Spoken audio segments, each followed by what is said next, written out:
Merhaba, Papatya Örgü Dünyası YouTube kanalıma hoş geldiniz.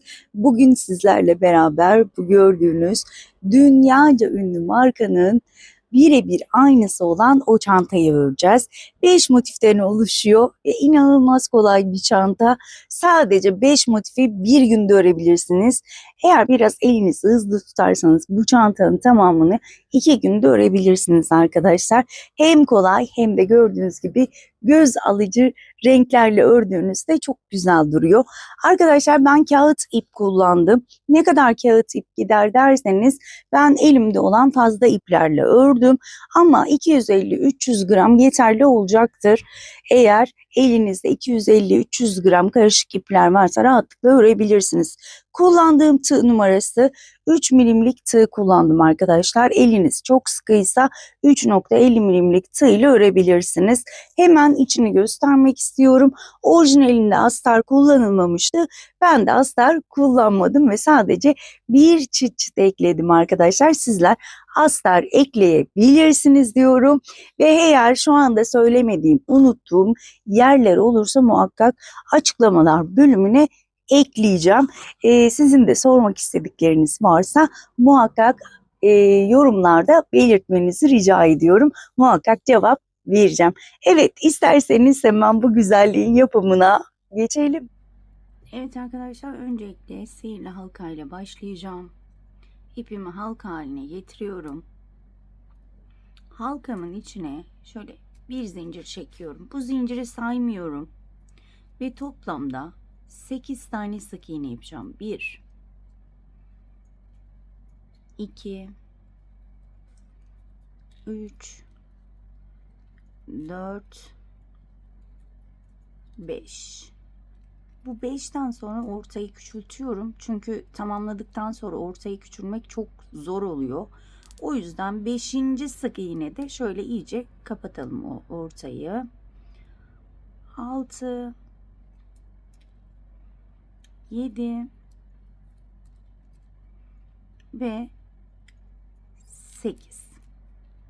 Şöyle sihirli halkanın ipini aşağıya aldım.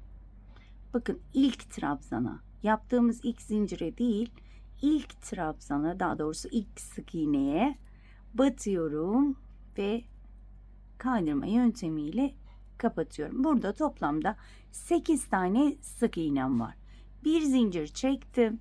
Şöyle, bu ip kopabiliyor kağıt ip olduğu için, o yüzden şöyle dikkat ederek sıkıştırıyorum ortayı. Evet, bu kadar yeterli. Çok da sıkıştırırsam kopacak. Hemen arkadaşlar burada şöyle dibine batarak başlayacağım ve toplamda 8 tane sık iğneyi 16'ya çıkaracağız. Yani her bir sık iğneye çift batacağım. Aynı sık iğneyi ikinci defa batırıyorum ve sık iğne yapıyorum. Yanındakine geçtim. Yanındaki sık iğne tepesine batıyorum ve aynı sık iğne tepesine 2 tane sık iğne yapıyorum. Bu sık iğneler toplamda 16 tane olunca ben hemen dönüyorum.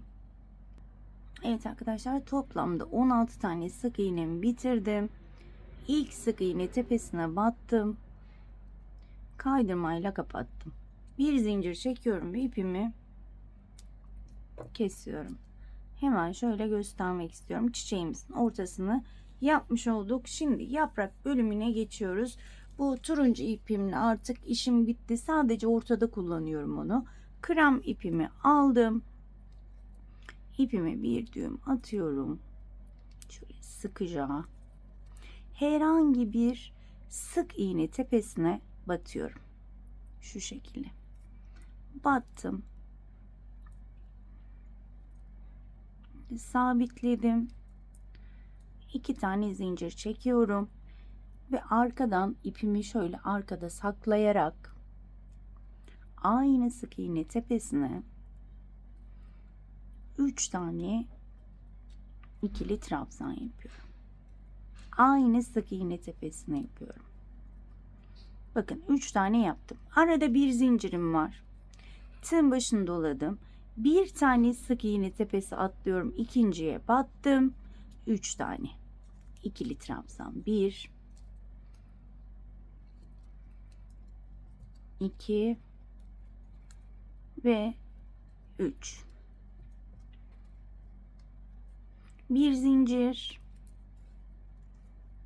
Bakın, bir tane sık iğne atlıyorum tığın başını dolayarak, ikinci sık iğne tepesine batıyorum ve 3 tane ikili trabzan. Eminim ki burası anlaşıldı. Toplamda bakın 3. yapraktayım. Bu yaprak grupları 1 2 3. yapıyoruz şu anda. Toplamda 8 tane olması gerekiyor. Toplamda 8 tane örüp hemen dönüyorum. Evet arkadaşlar, sıramın sonuna geldim. 1 2 3 4 5 6 7 8 tane grubum oldu. Bir zincir çekiyorum ve ilk çektiğim zincirin tepe noktasına battım.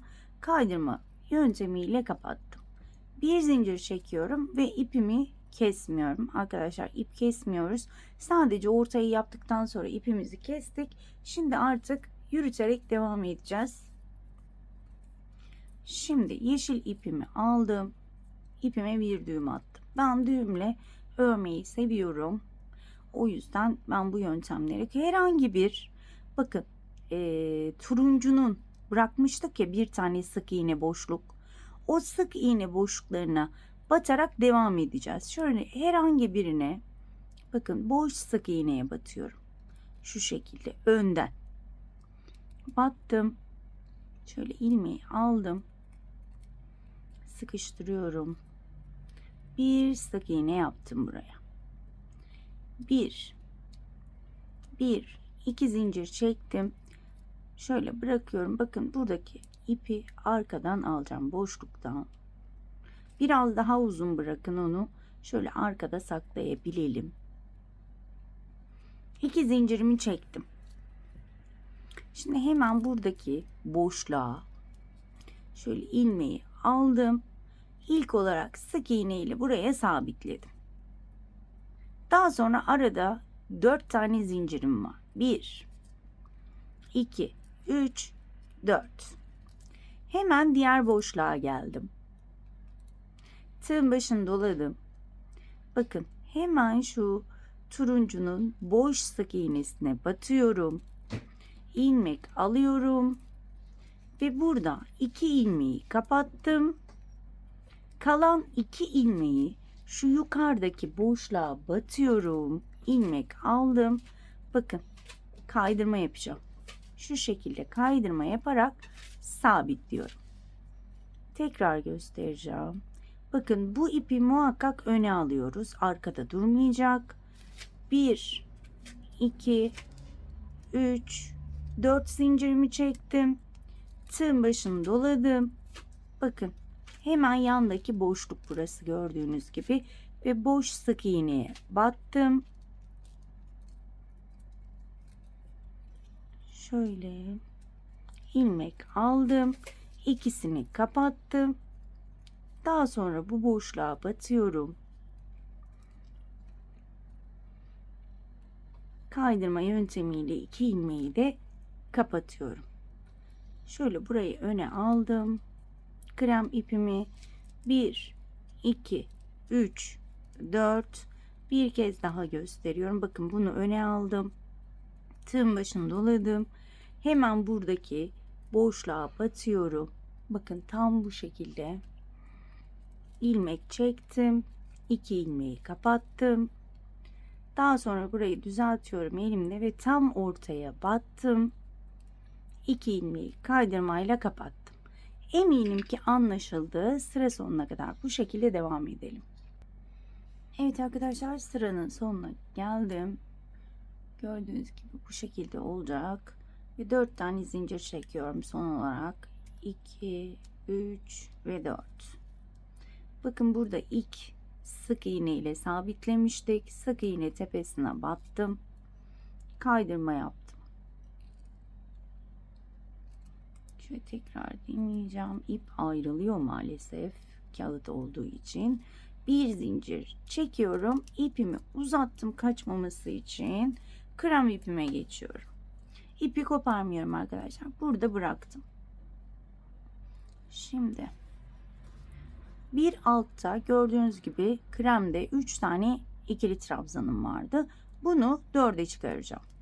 Şimdi burada bir tane zincir çekmiştim. 2 tane zincir çekiyorum. 3 olunca çok uzun geliyor çünkü. Tığın başını doluyorum. Bunu bir trabzan kabul ediyorum. İkinci trabzana battım. İkinci trabzana 2 tane ikili trabzan yapıyorum. Birinciyi yaptım. Aynı trabzana batıyorum. İkinciyi yapıyorum. Ve üçüncü trabzana battım tepesine. Ve toplamda 4 tane trabzanımı yapmış oluyorum. Birinci trabzana bir tane ikili trabzan, ikinci trabzana 2 tane ikili trabzan, üçüncü trabzana ise bir tane yaparak toplamda 4 tane ikili trabzan elde etmiş oluyorum. Şimdi arada 2 zincirim var. Tığın başını doluyorum.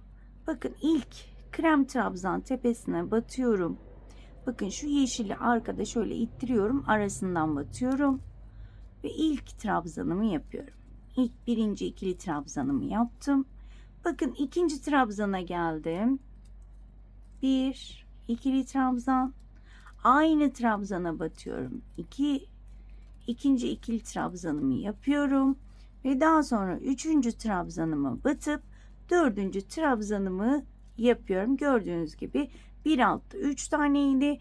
Bir üstte ise 4 tane trabzanım olmuş oldu. Arkası da bu şekilde görünecek. Bakın bunlar boşlukta kalacak. Arada 2 zincirim var. Ve aynı şekilde devam ediyorum. Bakın şu şekilde. Sıra sonuna kadar bu şekilde devam edelim. Eminim ki anlaşıldı. Evet arkadaşlar, sıramın sonuna geldim. Şöyle 2 zincir çekiyorum. İlk çektiğim zincirin tepe noktasına battım. Şöyle batalım.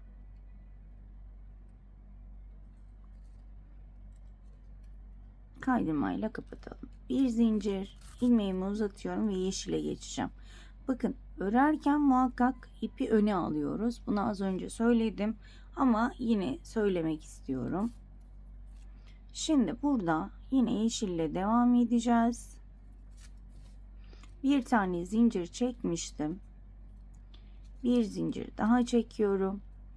Ve hemen bu boşluğa şöyle sık iğne ile sabitliyorum. Şimdi bir altta bir tane yapmıştık. Şimdi 2 tane yapacağız arkadaşlar. Tığın başını doladım. Aynı sık iğne tepesine batıyorum. Şöyle ilmek aldım. 2 ilmeği kapatıyorum. Daha sonra bakın arkada 2 zincirlik boşluğa battım ve kaydırma yöntemiyle kapattım. Burayı da ikilemiş olduk. Tekrar göstereceğim.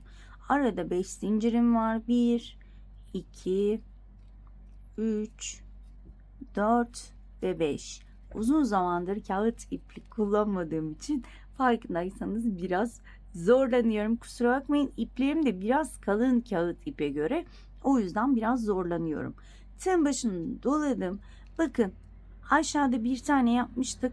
Hemen tam ortaya batıyorum. İlmek aldım. 2 ilmeği kapattım.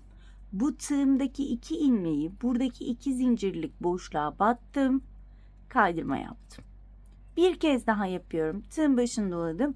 Aynı yere batıyorum arkadaşlar. Bakın aynı trabzanın tepesine batmış oluyor veya sık iğne de diyebiliriz ona. Kaydırma yapmıştık çünkü. Şöyle ilmeği uzattım. 2 ilmeği kapattım. Tığımdaki 2 ilmeği ise şu boşluğa batarak kaydırma yapıyorum. Bakın burayı da ikilemiş olduk. Arada 5 zincirim var. 1, 2, 3, 4, 5. Hemen diğer bölüme geçiyorum. Tığın başını doladım. Bakın hemen şu ortaya. Şöyle bakın. Şöyle battım. İlmek çıkardım. 2 ilmeği kapattım. Tığımda kalan diğer 2 ilmeği hemen boşluğa kaydırma yaparak sabitliyorum. Tığın başını doladım. Aynı yere battım. İlmek aldım.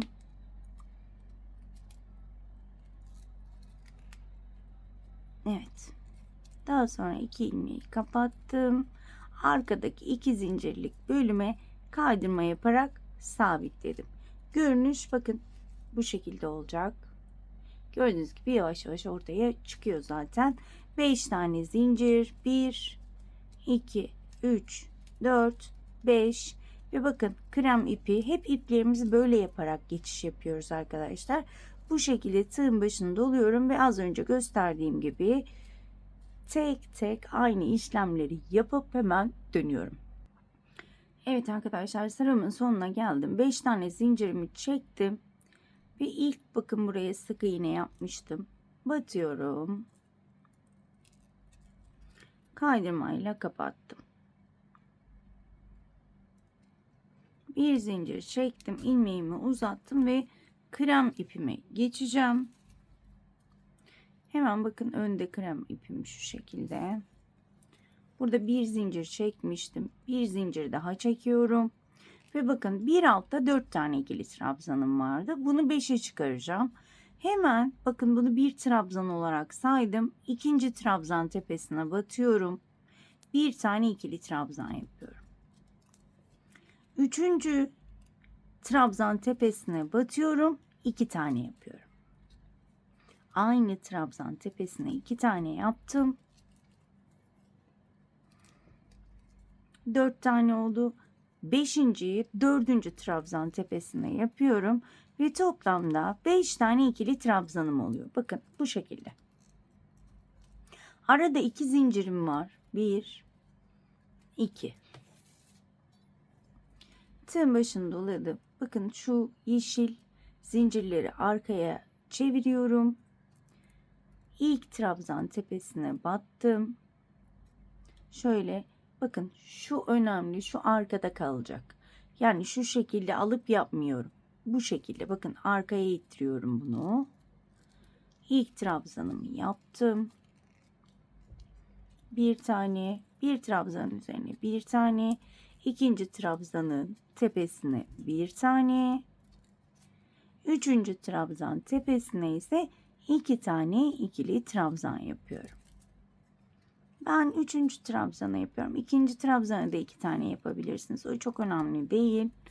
Ve 4. trabzanın tepesine bir tane ikili trabzan yaparak 5 tane ikili trabzanımı tamamlıyorum. Gördüğünüz gibi arada 2 zincirim var. Ve tek tek aynı işlemleri sıra sonuna kadar devam ettiriyorum.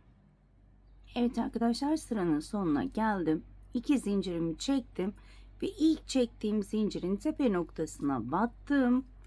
Kaydırmayla kapatıyorum. Evet, şöyle hemen göstermek istiyorum. Şimdi ip rengi değiştirmeyeceğiz. Son olarak artık yapraklarımızı tamamlayıp krem ipimle işimi bitireceğim.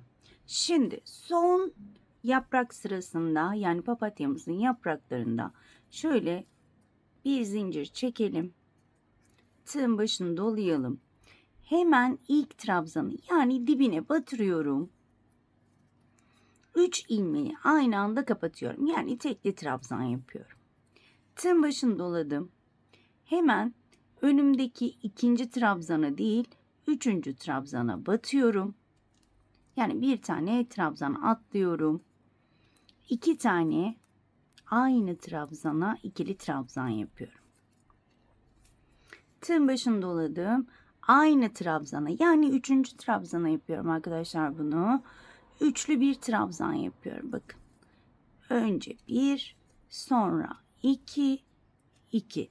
Şimdi bu üçlü trabzana ne yaptık? 2 tane ikili trabzan, bir tane üçlü trabzan.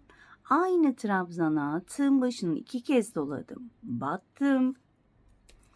Ve yine üçlü trabzan, ama bu sefer 2 ilmek kapatıyorum. Bakın. Yine 3. trabzana, aynı trabzana normal tığın başını bir kez doladım ve önce 1, sonra 2 ilmek kapatarak bir üçlü trabzan, yine aynı trabzana 2 tane ikili trabzan. 2 ilmek kapattım bir kez tığın başını dolayarak.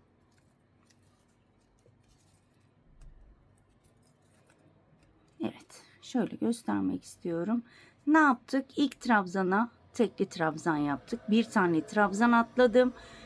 Üçüncü trabzana 2 tane ikili trabzan, bir tane üçlü trabzan, 2 kez tığın başını dolayarak üçlü trabzan, daha sonra üçlü trabzan, 2 tane ikili trabzan, tığın başını doladım.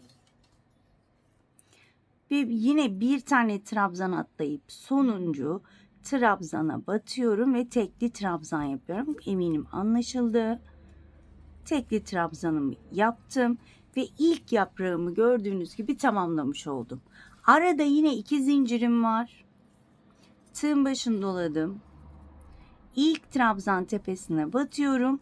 Tekli trabzan yapıyorum.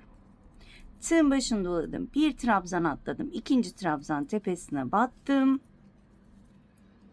2 tane ikili trabzan. Bir tane üçlü trabzan. Tığın başını 2 kez dolayarak bir üçlü trabzan daha yapıyorum. Ve normal tığın başını bir kez dolayarak üçlü trabzan yaptım. Ve son olarak 2 tane ikili trabzan.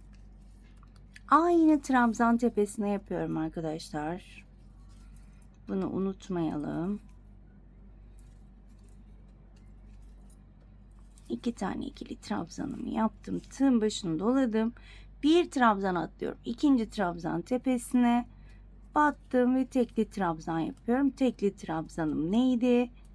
3 ilmeği aynı anda kapatıyorum ve tekli trabzanımı yapıyorum. Şöyle göstermek istiyorum. Bakın aradaki birer tane trabzanı atlıyorum. Arada 2 zincirim var. Tığın başını doladım. İlk trabzan tepesine battım. 3 ilmeği aynı anda kapattım ve bu şekilde ilerliyoruz. Eğer şaşırdığınız noktalar olursa geriye alıp şu ikisinde neler yaptıysak diğerlerinde de aynı şekilde çalışıp hemen dönüyorum. Evet arkadaşlar, sıramın sonuna geldim. Son yaprağımı bitirdim. 2 zincir çekiyorum. Ve bakın burada bir tane sık iğne yapmıştık. Hemen ona batıyorum. Kaydırma yapıyorum. Şöyle bakın. Bir zincir çektim. Artık krem ipimle işim bittiği için şöyle uzunca kesiyorum ki rahat saklayabileyim. Hemen şöyle krem ipimi de almak istiyorum. İpler dolaşmasın. Son diğer renge geçmeden 2 sıra yeşille öreceğiz. Yeşil bakın yine ön tarafta. Örerken ipimi ön tarafa almayı unutmuyorum. Şimdi burada artık yaprakların arkalarını dolduracağız. Şöyle önceden bir zincir çekmiştim. Bir zincir daha çekiyorum. Bakın şu üstteki boşluğa, yani şu 2 zincirlik bölümün boşluğuna battım. Önce bir sık iğne ile başlıyorum. Şimdi bir altta 2 taneydi. Şimdi bu trabzanları 3'e çıkaracağız. Tığın başını doladım. Bakın ikinci trabzan tepesine batırıyorum bu sefer. Şöyle ilmek aldım. Uzattım. 2 ilmek kapattım. Tığımdaki 2 ilmeği ise bakın arkadaki ilk boşluğa, ikinci boşluğa değil, ilk boşluğa batıyorum ve kaydırmayla sabitliyorum. Şu şekilde. Tığın başını doladım. Aynı ikinci trabzan tepesine ilmek aldım. Uzattım. 2 ilmeği kapattım. Tığımdaki 2 ilmeği bakın arkada duran boşluğa, bakın şu boşluğa şu kaydırmayla oraya tutturmuş oluyorum. Gördüğünüz gibi. Bir de 2 oldu. Daha sonra 3 oldu. Hemen şu yaprağı indiriyorum. Ve arkasında bakın şöyle bir zincirimiz var. Gördüğünüz gibi.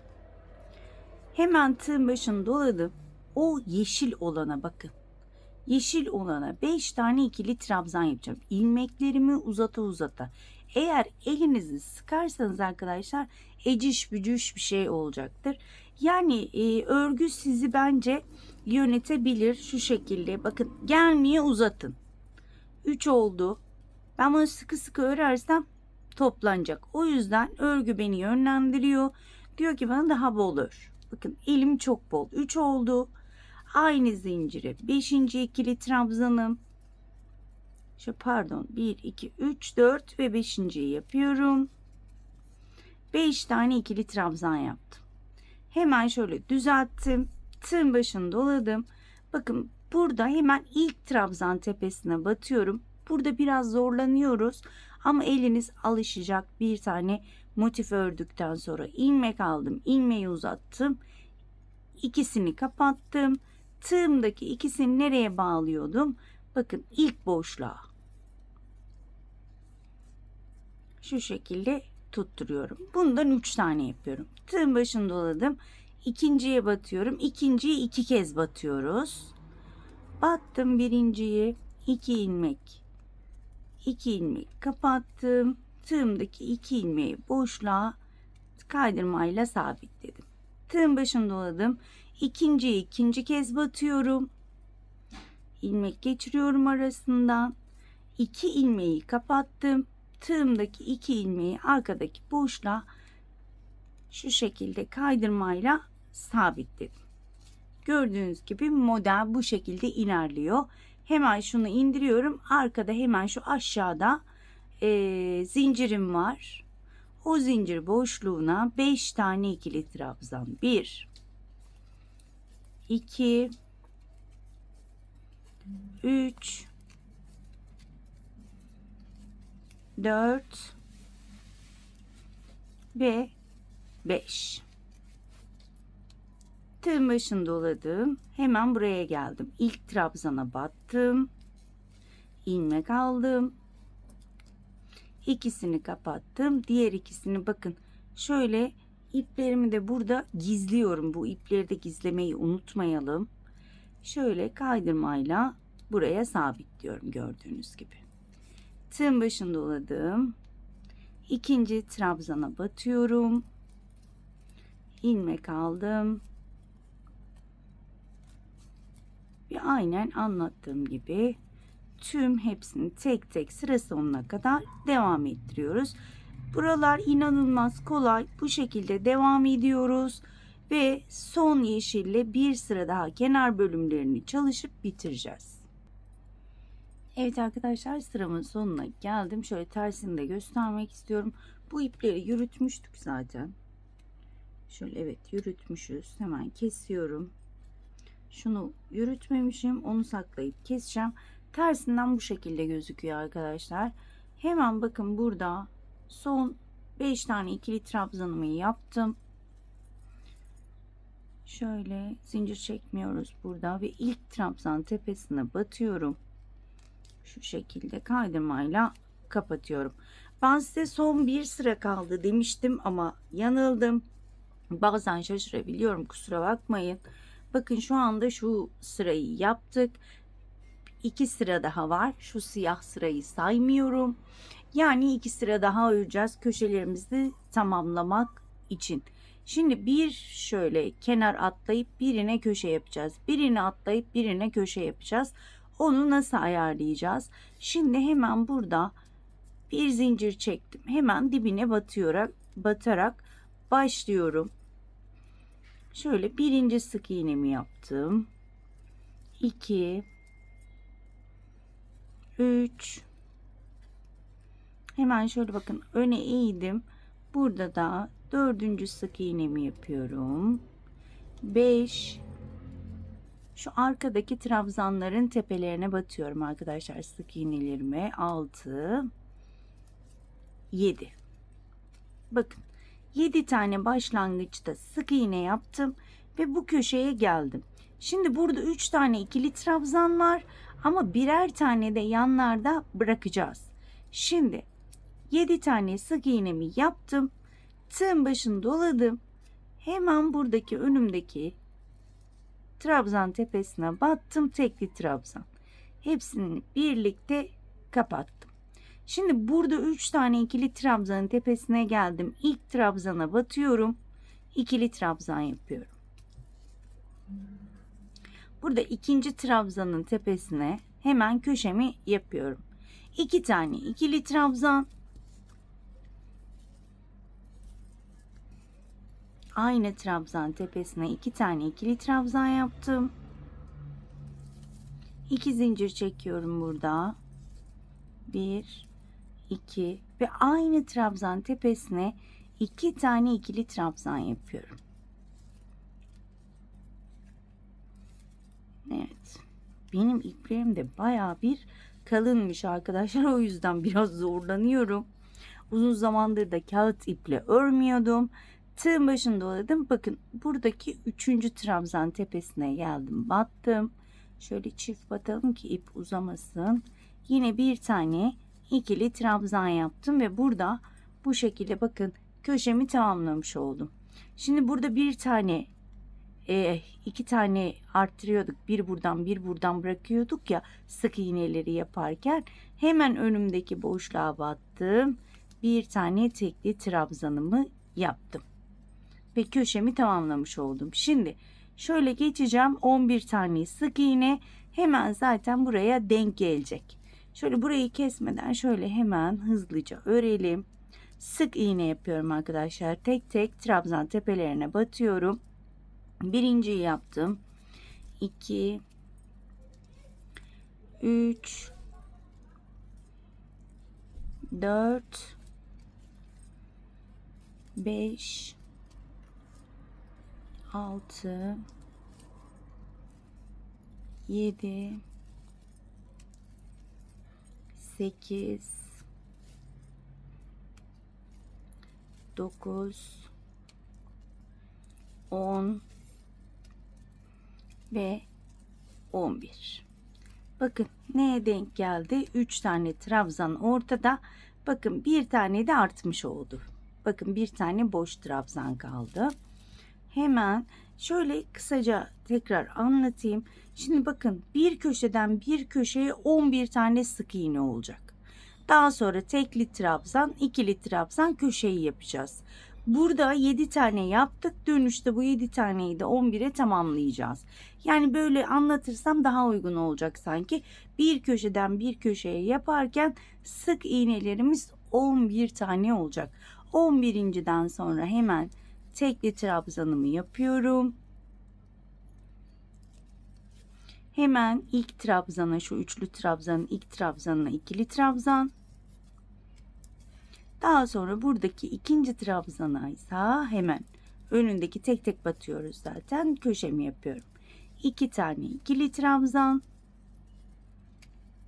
2 zincir. Aynı sık iğne, trabzan tepesine 2 tane ikili trabzan. Daha sonra hemen yanındaki 3. trabzan tepesine bir tane. Hemen yanındakine tekli trabzan. Her ilmeği topluyorum. Tüm ilmekleri, 3 ilmeği de, daha sonra 11 tane sık iğne yapıyorum ve sıra sonuna kadar bu şekilde devam ediyorum. Eminim ki anlaşıldı arkadaşlar. Bu şekilde sıra sonuna kadar devam edelim. Evet arkadaşlar, sıramın sonuna geldim. Bakın burada sık iğnelerimi tamamladım. İlk yaptığım sık iğneye battım, kaydırmamı yaptım. Şöyle hemen göstermek istiyorum arka kısmını. Bakın 4 köşemizi yapmış olduk. Şimdi burada bakın tam 3 tane trabzanın üzerindeyim. Burada 1 2 tane zincir çektim. Tığın başını doladım. İkinci trabzana batıyorum. Tekli trabzan. Üçüncü trabzan tepesine battım. Üçüncü tekli trabzanımı yaptım. Normalde ikili trabzan yapacağız. Sadece düzgün bir kare elde etmek için buradaki trabzanların tepelerine tekli trabzan yapacağız. Bu kadar. Şimdi köşeye gelene kadar tüm sık iğne tepelerine batıyorum. İkili trabzan yapıyorum. Evet. Şöyle köşeye gelene kadar devam edeyim. Çok video uzamasın. Köşeye geldim. Hemen 2 zincirlik bölüme 2 tane ikili trabzan, 2 zincir, 2 tane ikili trabzan. Biraz ince tığ kullandığım için normalde 3.50 milimlik kullansam daha ipler ayrılmayacak ama ben çok sevmedim. Elim bol olduğu için, o yüzden 3 milimlik tığ kullanıyorum. Bakın şuradaki 3 tane trabzan tepesine gelene kadar her bir sık iğne tepesine batıyorum. İkili trabzan yapıyorum. Şimdi oraya gelene kadar ikili trabzanlarımızı yapalım. Evet, bakın 3 trabzanın tepesine geldim. Birinci tekli trabzanım, 3 ilmeği birden topluyorum. İkinciye battım, 3 ilmeği topladım. Üçüncüye battım, 3 ilmeği topladım. Yani sadece bu orta bölümlerde tekli trabzan yapıyorum ki düzgün bir kare elde etmek için. İkili trabzan, köşeye geldim, 2 tane ikili trabzan, 2 zincir, 2 tane ikili trabzan. Eminim ki anlaşıldı. Bu şekilde sıra sonuna kadar devam edelim. Evet arkadaşlar, sıramın sonuna geldim. Yine aynı yöntemle şöyle ilk trabzan tepesine batıyorum ve kaydırmayla kapatıyorum. Bir zincir çektim. İpimi kesiyorum ve şöyle motifi göstermek istiyorum. O ünlü markanın çantasında arkadaşlar kenarlara siyahla sık iğne yapılmamış. Sadece bu şekilde, yani ben iyice böyle bir kontrol ettim o çantayı. Direkt bu şekilde motifler yapılmış ve daha sonra siyah iple birleştirilmiş. Ama benim motiflerim biraz küçük olduğu için ben bir sıra sık iğne siyahla gittim. Şöyle hemen, bu ütülenmemiş hali, ütülenince biraz daha açılıyor, onu da söyleyeyim. Şöyle gördüğünüz gibi, yani ütülenmeden biraz küçük ama ütüleyince daha da büyüyecek bu. Ütülenmemiş halini şöyle hemen veriyorum. 17 santim arkadaşlar. Şöyle ütülenmiş ve siyah, ya 18 santim oluyor ütülendikten sonra ve bir sırada sık iğne gittikten sonra 18-19 santim oluyor. Normali 20 santim arkadaşlar olması gerekiyor. Eğer 20 santimi tamamlamak istiyorsanız yaptığınız tüm ikili trabzanları üçlü trabzan yapabilirsiniz. Eğer üçlü trabzan yaparsanız motifiniz daha da büyük olacaktır. Ben ikili trabzan tercih ettim ama dediğim gibi sizler 3 trabzan tercih edebilirsiniz. Motifiniz daha da büyük olacaktır. Şimdi siyah ipime bir düğüm attım. Herhangi bir köşeye batıyorum ve 2 zincirlik bölüme ipimi saklayarak 2 tane sık iğne yaptım. Sadece sık iğne yapacağız. Burada başka bir işlemimiz yok. İplerimi de saklayarak yapacağım bunu. Her bir trabzan tepesine batarak bir tane sık iğne yapacağım. Diğer köşeye gelene kadar bu şekilde devam edelim. Şöyle ipimi de saklamak istiyorum. Evet, daha sonra çıkmasın. Bu siyah ipim biraz yumuşakmış. O biraz daha kontrollü örülüyor. Rahat oldu bu yani. Şöyle şunu da alayım. Ben diğer uca gelene kadar, köşeye gelene kadar her bir trabzana bir tane sık iğne yapıp dönüyorum. Evet arkadaşlar, köşeme geldim. Köşemin içine 2 tane sık iğne. Burada bir zincir çekiyorum. Çok açıklık istemediğim için, ama kasma yaparsa 2 de çekebilirsiniz. 2 tane sık iğne. Bu sıramız da bu şekilde devam edecek. Sıra sonuna kadar. Daha sonra trabzan tepelerine tek tek batıyorum ve sık iğneler yapıyorum. Evet. Hemen şöyle göstermek istiyorum. Bakın, sıra sonuna kadar devam edeceğim. Hemen şuraya geldiğimde bir tane zincir çekip sık iğne ile tamamlayacağım. Daha sonra buharla motiflerimin üstünden geçeceğim. Diğerlerini zaten uyguladım. Şöyle göstermek istiyorum. 4 taneyi tamamladım. 2 tane bu renk ve 3 tane çalıştığımız renkle devam ettim. Böyle orijinaline yakın renkler olsun istedim. Hemen hemen onlara yakın renkler olduğunu düşünüyorum. Evet, bunu da aynı şekilde örüp buharımı tutup daha sonra birleştirmeye geçeceğiz. Evet arkadaşlar, ben sıranın sonuna geldim. Buharımı tuttum, düzelttim ama ipimi koparmadım. Çünkü ipimi koparmadan devam etmek istedim. Şöyle bir zincir çekmeme gerek yok burada. Şöyle hemen karşıdaki ilmeğe battım. İlmek aldım. 2 ilmeği aynı anda kapattım. Yani burada ne yapmış oldum? Tam köşenin ortasında durmuş oldum. Şimdi şöyle bir tane, bunu ben alt taban olarak kullanacağım. O yüzden bundan devam ediyorum. Öncelikle şu ikisini birleştireceğim. Ben şöyle bir ona batarak kaydırma yapmayacağım. Daha kolay bir yöntem seçeceğim. Biliyorsunuz ben kolayı seviyorum. Hemen şöyle tam ortaya battım. Karşının da bir zincirlik ortasına batıyorum. Ve şöyle kapatıyorum. Daha sonra bunu yan yana koyuyorum. Bakın. Şöyle ilmeklere tek tek bir buradan batacağım. Bir hemen karşıdan batıyorum. Şu şekilde.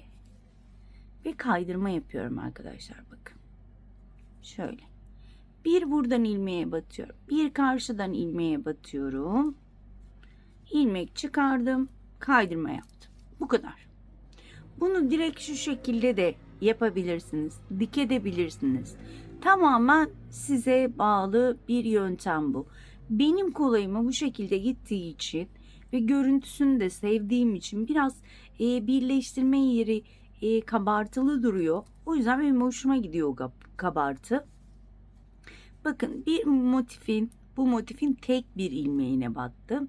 Karşının da tek bir ilmeğine battım ve kaydırma yaptım. Sıra sonuna kadar bu şekilde ilerleyip döneceğim. Şöyle de bir göstermek istiyorum. Bakın. Ben bu görüntüyü çok seviyorum arkadaşlar. Şöyle net miyiz? Bakalım. Ben bu hafif kabartma görüntüsü benim çok hoşuma gidiyor. O yüzden bu yöntemi tercih ettim. Bu şekilde sıra sonuna kadar örüp dönüyorum. Evet. Bakın, sonuna kadar geldim. Şöyle yakından da göstermek istiyorum. En son tek zincirlik bölümlere batırıyorum. Düzgün bir kapatma sağlamak için. Oraya bir sık iğne yapıyorum. Sıkılıyorum. Bir zincir çektim. Burada keseceğim ipimi.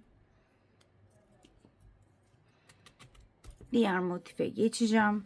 Şöyle bakın, iki motifi birleştirmiş oldum. Diğer motifi de alacağım. Bakın, şuradan başlayacağım. Daha sonra şuraya kadar öreceğim. Yani şu şekilde örmüş olacağız. Anlaşıldı herhalde. Şöyle ve de şöyle. O yüzden buradan başlamam gerekiyor. O yüzden ipi kırmak zorunda kaldım. Hemen ipime bir düğüm attım. Ve bakın, tek zincirlik yerleri buluyorum. Tek zincirlik yerlere batıyorum. Siyah ip olduğu için biraz zorlanabiliriz arkadaşlar. Yapacak bir şey yok. Şöyle hemen tek zincirlik yerleri buluyorum. Battım ve aynı şekilde birleştirmeme devam ediyorum. Bakın, buraya geldim. Yine birer ilmeklere batarak kaydırma yöntemiyle bakın karşılıklı birer ilmeklere battım ve kaydırma yapıyorum. Şu şekilde. Şöyle ortaya gelene kadar bu şekilde devam edelim. Eminim ki anlaşıldı. Çok da videoyu uzatmaya gerek yok. Bakın, bu şekilde şöyle kaydırma yapa yapa şuraya kadar gelelim. Evet, bakın, tam şu ortaya kadar geldim. Bu ortada arkadaşlar 2 zincirlik bölüme şöyle batmayacağım da tam şu ortaya batacağım, bakın. Şöyle ortaya battım. Karşının da tam ortasına batacağım. Şöyle tek zincirlik bölümlere batıyorum yani. Şöyle tek zincirlik bölümden kaydırma yapıyorum. Bakın. Şurası düzgün ilerlesin diye. Daha sonra burayı birleştiriyorum ve burayı da aynı az önceki yöntemle kaydırma yöntemiyle birleştirmeye devam ediyorum. Şöyle birer ilmeklerden alıyorum ve kaydırma yapıyorum. Bakın buradaki birleştirme daha düzgün ilerliyor.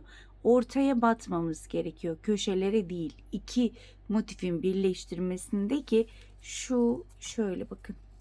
Şöyle düzgün bir geçiş sağlayabilelim. Şimdi ben burayı da aynı yöntemle şöyle birleştirip kaydırma yöntemiyle dönüyorum hemen. Evet arkadaşlar, sıranın sonuna geldim. Gene tek zincirlik bölümlere batıp sık iğnemi yaptım ve bir zincir çektim. Ben buraları kopararak yapıyorum. Daha düzgün ilerlemesi için. Şöyle de göstermek istiyorum. 3 tane taban ve 2 duvarı birleştirmiş olduk. Şöyle renkleri şaşırmayalım. Bir diğer renkten, bir bu renkten, yanlara bu renkler gelsin istiyorum. Bunu da aynı yöntemle birleştireceğiz. Artık hepsini aynı yöntemle birleştireceğiz. Şunu aldığımda da bunu da nasıl birleştireceğim? Bakın şöyle şöyle ve burada şu şekilde bitireceğim. Bunun da 3 tarafını birleştirmiş olacağım. Normalde 2 tarafı birleştiriyoruz. Diğer tarafta da 1, 2, 3 şeklinde birleştireceğiz. Evet, bunu da aynı şekilde birleştireceğim. Burada ne yaptıysak bakın bu şekilde geldik. Bu şekilde bitirdik. Burada da aynı şekilde bu şekilde birleştirip bu şekilde bitirip hemen dönüyorum.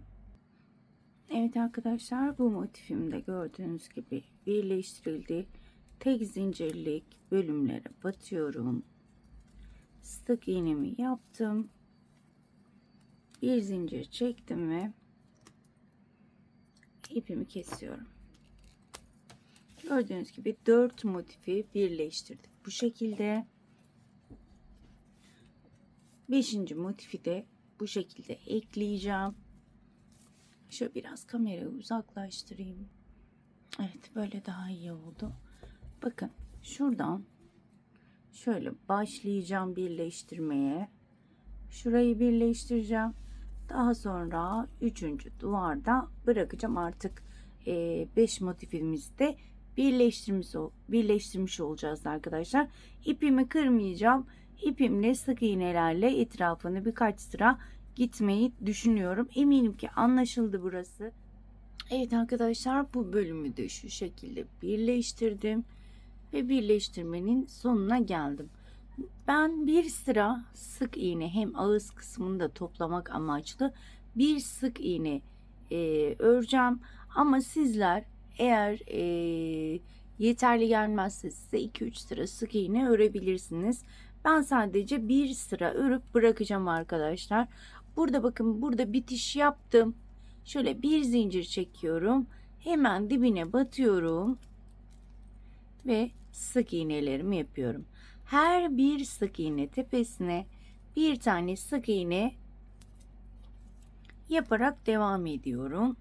Başka bir işlemim yok. Daha sonra da saplara geçeceğiz. Şöyle de göstermek istiyorum. Gerçekten güzel, iyi ilerliyoruz. Şimdi bakın şu bölümlere geldik. Eğer bu bölümlerde çökmeler yaşarsanız, bakın biri aşağıda duruyor, biri yukarıda duruyor. Buradaki geçişler düzgün olmayabilir. Burada ne yapıyoruz? Eğer çok aşağıda bir bölüm varsa hemen buraya tekli trabzan yapıyorum. Bunu eşitliğini sağlamak için. Çok alçaksa sık iğneye, yani yüksekse sık iğneye devam ediyorum.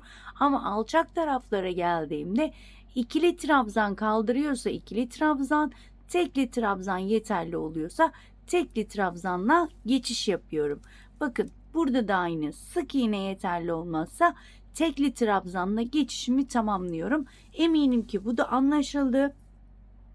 Ama eğer Bakın burada hiç çöküklük yok mesela. Çöküklük yok. Direkt sık iğne ile devam edelim. Sadece buralarda bir oynama varsa o zaman yapıyoruz. Bakın bu daha alçak gibi. Buraya mesela tekli trabzanla girebiliriz. Eminim ki anlaşıldı. Sık iğnemi yapıp hemen dönüyorum. Evet arkadaşlar, ben bir sıra sık iğnemi geçtim ve burada bitirdim. İğne yardımıyla hemen arkadan ipimi saklayarak çantamı bitirdim. Sadece sapları kaldı. Saplarını da daha önceden ördüm. Çünkü nasıl yapılacağını önce kendim bir çözeyim, ondan sonra göstereyim istediğim için ben şöyle kamera arkasında 2 tane ördüm. Arkadaşlar, ben şöyle bir kağıt ipim var benim. Bunu seneler önce almıştım ben. Ne için aldığımı da hatırlamıyorum ama bayağı kalın bir kağıt iplik. Bu elinizde varsa 4 tane şöyle aynı boyda kestiğiniz bir ip yeterli olur. Ama diyelim ki elinizde yok.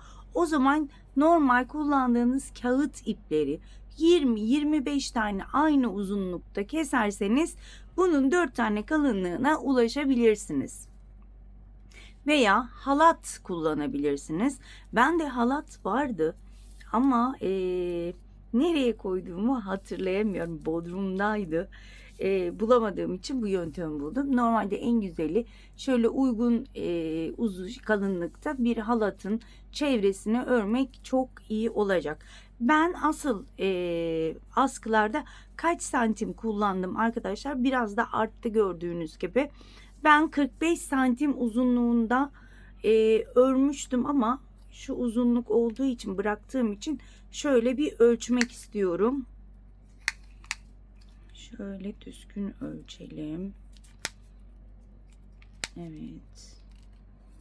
Şöyle 20 oldu. 30, 40, yani 5 santimini örmemişim arkadaşlar. Normalde 45 santimdi bu kırdığım ipler ve 40 santim yeterli olacak. Diğeri de 40 santim. Bunu diktikten sonra da şuralarını keseceğim. Şimdi ben bunu nasıl yapıyorum onu göstereceğim sizlere. Bakın şöyle eşit miktarda şunları şurayı düzleyerek tuttum. Hemen ilk hangi renkle yapacaksam hemen o rengi alıyorum. Önce etrafında şöyle, şunu da uzunca tutalım ki bununla dikeceğiz ya. O yüzden şöyle orayı uzatalım. Şöyle bir iki tur geçirdim. Daha sonra da bir düğüm atıyorum. Bu kaçmaması için böyle bir yöntem buldum. Evet. Şöyle bir sıkıştırdım. Burası benim dikeceğim ip yeri ve buradan başlıyorum. Şimdi hemen tığımı aldım. Bunu eğer çok zor gelirse size arkadaşlar tek renkte yapabilirsiniz. Hiç böyle renklerle uğraşmak istemiyorsanız. Bakın şöyle etrafından geçirdim. Bakın alttan şöyle ipi alıyorum. Üste geçiriyorum. Ve sık iğne yapıyorum. Şöyle bir kamerayı düzelteyim. Evet. Bakın. Şu şekilde arkadan ipi öne doğru çektim. Yani ipin etrafında yapıyorum. Sık iğne yapıyorum. İp rengini nasıl değiştireceğim? Şimdi arkadan ipi çektim. Şöyle 2 ilmeğim var. Bu 2 ilmeği bu şekilde tutuyorum. Şu ipimi bıraktım. Hemen yeşil ipime geçtim. Yeşil ipim neredeydi? İpler o kadar karıştı ki masada. Evet. Hemen bunu alıyorum. Bakın. İlmeklerin arasından geçirdim. Burada 2 ipi de bağlayabilirsiniz ama gerek de yok. Bakın şöyle bütün ipleri arada yürüterek şöyle yine etrafında sık iğneler yaparak devam ediyorum. Bakın altta yürütüyorum çünkü ileride o yürüttüklerimizi de yapacağız ya, renk renk. Şöyle bakın biraz da çekiştiriyorum. Hemen şöyle göstermek istiyorum. Bakın şöyle biraz çekiştirdiğimizde, sıkı sıkı yaptığımızda bakın alttan da yürütüyorum. Muhakkak yürütün. Bunu unutmayın. Bakın artık ipimi de yürütüyorum. Normal ipimi de yürütüyorum. Hemen şimdi kreme geçeceğim. Şöyle aldım, bakın. Aldım, kapatmadım. Şöyle elimle tutuyorum. Hemen krem ipimi aldım. Bunu yaparken ipler karışabiliyor. Dikkat edin. Kremle kapattım. Alttan diğer iplerimi hepsini yürütüyorum. Yürüte yürüte. Diyelim ki işte dördüncü ipi de taktık veya beşinci, kaç tane ip yapıyorsak. Hepsini bu şekilde tek tek geçire geçire ve altta yürüte yürüte devam ediyorum. Bütün renklerimi geçirdim. Altta yürütmeye devam ediyorum. Şimdi diyelim ki bakın turuncuya geçeceğim.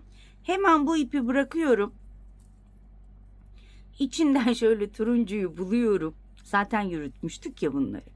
Kremi de tekrar alta alıyorum. Yine yürütmeye devam ederek, daha doğrusu bakın bu iki taneyi kapatmıyoruz.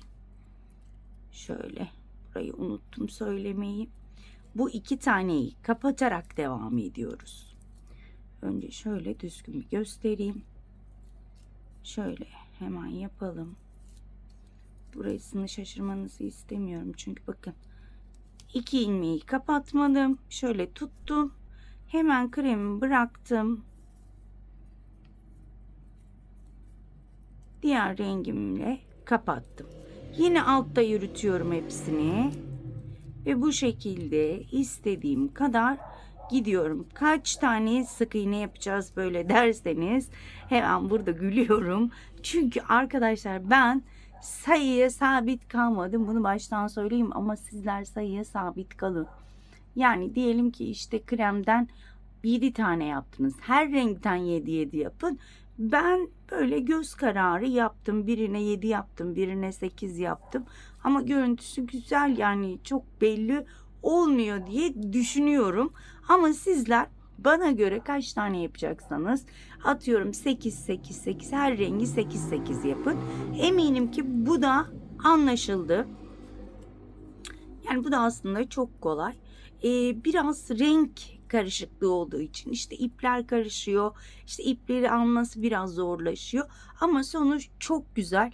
Ama yok ben böyle uğraşamayacağım derseniz, istediğiniz herhangi bir renkten tek başına tek renk örebilirsiniz. Şurada da göstereceğim hemen.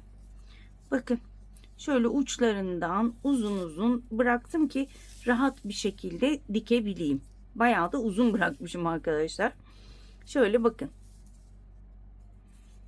Hemen bunu şöyle öncelikle iğneme geçirmek istiyorum.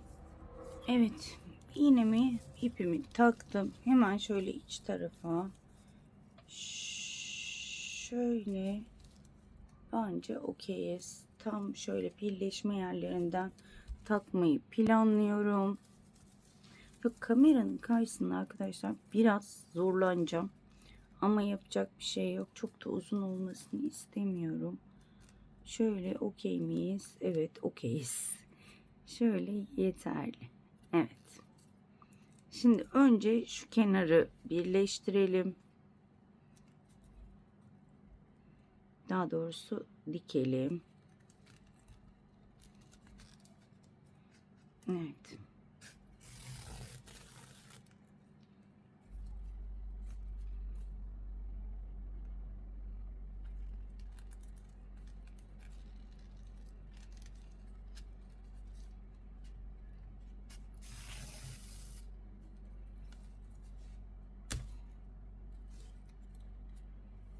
Koptu maalesef. Şöyle bir düğüm atarak şöyle tekrar dikmeye başlayacağım. Bunun da bu kötü tarafı var işte. Şöyle bir bağlayalım. Bu çantanın üzerinde bir nazar var diye düşünüyorum. Çünkü bir aydır böyle bu videoyu bir türlü çekemedim arkadaşlar. Bilmiyorum neden, ilk defa başıma geldi. Ama bir ay oldu ben bu çantaya başlayalı. İşte motiflerini örüyorum. 3 hafta şöyle duruyorum. Sonra yaparım diyorum. Bir şeyler oldu ama bakalım, yani bilemedim. Bakın şu aralardan da batacağım ki şurası aşağıya inmesin. Bakın şöyle aralardan da batacağım. Şu arkadan herhangi bir ilmek bulacağım. Şöyle oraları sabitleyeceğim ki oradan inmesin. Böyle yaparsak aşağıya inemez. Şöyle saracağım.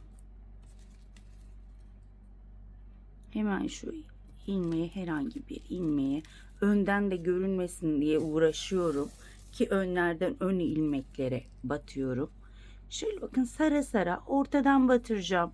Etrafından çevireceğim. Daha sonra da şuradan keseceğim arkadaşlar, ama birazcık kalacak. İyice dipten kesmeyin ki ipler daha sonra aşağıya inmesinler. Evet. Şöyle dikkatlice göstermek istiyorum ki daha sonra bakın yukarıya doğru çıkacağım. Şurayı da bakın açık kalmayacak. Şurası da sabitlenecek. Şimdi ilk önce şurayı bir sabitlemeye çalışıyorum.